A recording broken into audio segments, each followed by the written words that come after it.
मोर पिया नान्हे के अबारी रे भुइया लोटी गईल लाल लहंगवा में भुइया लोटी गईल।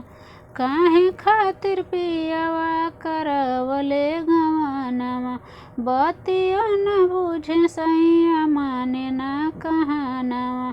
मोर पिया नान्हे के अबारी रे भुइया लोटी गईल लाल लहंगवा में भुइया लोटी गईल। घर में बोलाइला त भागी जाला दुअरा दूर दूर रहेला न आवे कभी नियरा।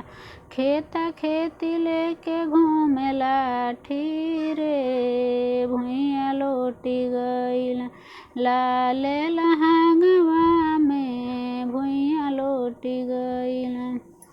लहंगा के बात न बुझेला नाड़ी गाँव गाँव पियावा चलावे बैलगाड़ी।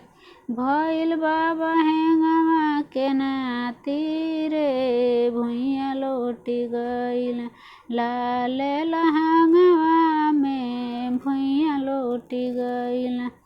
मांगली टिकुलिया तले अबे टिकोढ़ा मांगी ओठ लाली तले अवेला लोढ़ा।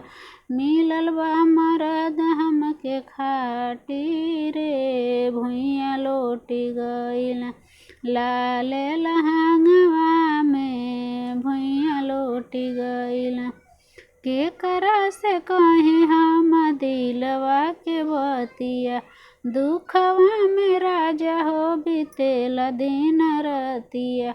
मिलल बा उमरिया माटी हो भुइया लोटी गईल लाल लहंगवा में भुइया लोटी गईल लाल लहंगवा में।